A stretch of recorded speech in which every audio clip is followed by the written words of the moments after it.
qof walaalka oo qoraxda ku istaago waa mudnaan gaara waa idinkaga mahad celinaya waana idin ogahay koow labo waxaan rabaa inaan idiin sheegoon halkaan u imid inaan mar kale idinku matalo baarlamaanka federaalka Soomaaliya kursiga nambarkiisu yahay hoob 69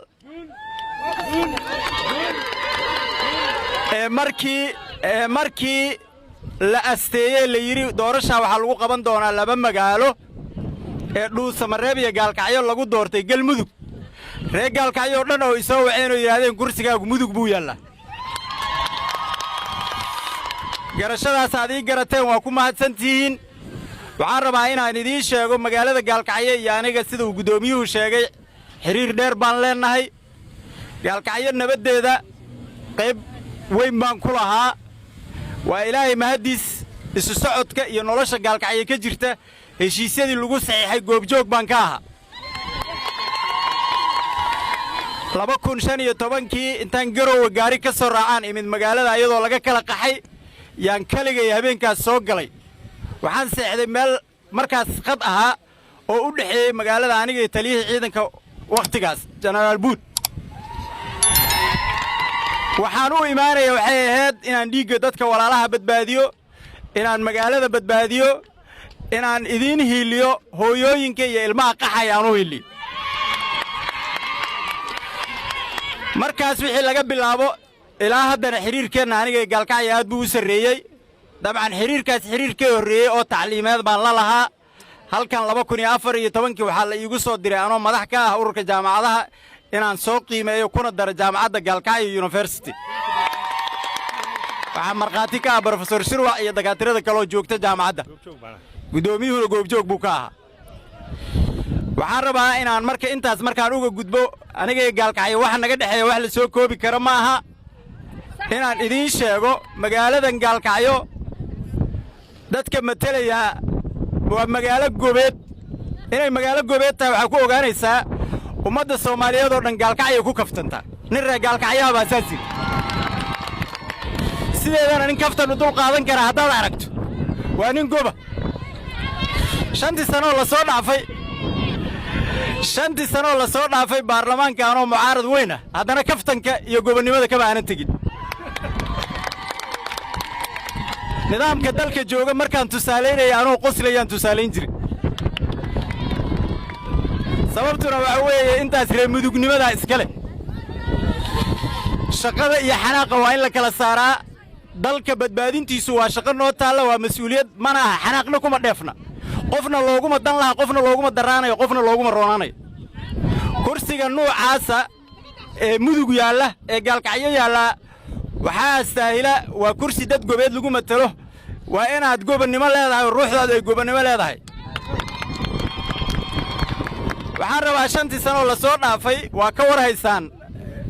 maalintii qalooca nidaamka aan arkay ilaa caawa inta ka dhaxaysa waxaan sheegayo hooga tusaaleynaya waxa la wadaa inay qaldan yihiin anoon ka dhigaynin inaan qof u dan leeyahay laakiin sideedaba waxa qaldan mar walba waa qaldan yihiin hadduu uu yahay qofka samaynaya walaalka iyo hadduu yahay qof shisheeyaba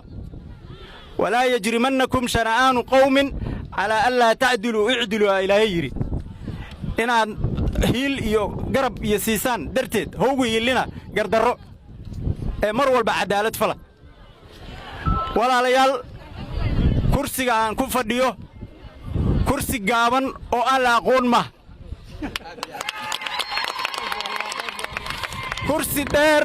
oo dalka Soomaaliya talaabooyin waaweyn ka soo qabta weeye oo qadiyado waaweyn oo adinka damiirkiina taabanayaan lagu difaacay kuwa aad xasuusataan iyo kuwa aad xasuusanba qadiyadii qalbi dhagax markii laga soo bilaabo oo aan ku soo qatimo qadiyadii extensionka lagu diiday intaas inta ka dhaxayda waxaan u taagnaa xaqa gartaan u taagnaa xumaanna igama ahayn intaas in badan oo u dhaxaysa jira arrimihii bariirka ka dhacaa jiray oo dadaan annaga xildhibaan u nahay lagu laayay jawaari wixii lagu la kacaa ahaa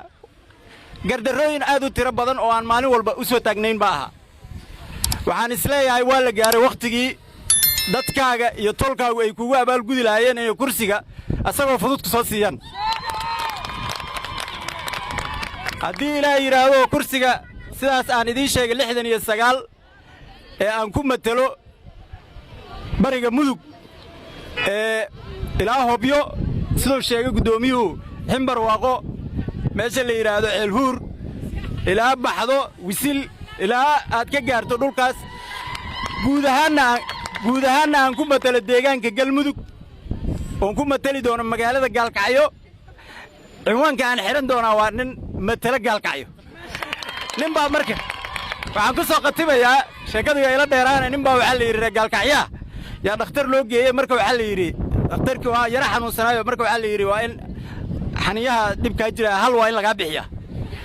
meeshii aan ka imid laba xaniyood baa lagu joogi lahayo yiri hal lagu joogo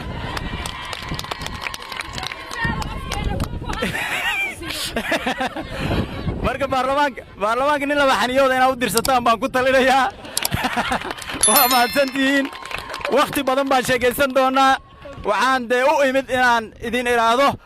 waaragtay garabkiinna iyo gaashaankiinna waa u baahanahay adinka iyo dhammaan kuwa kursiga hoose leh iyo intaan ku matali doono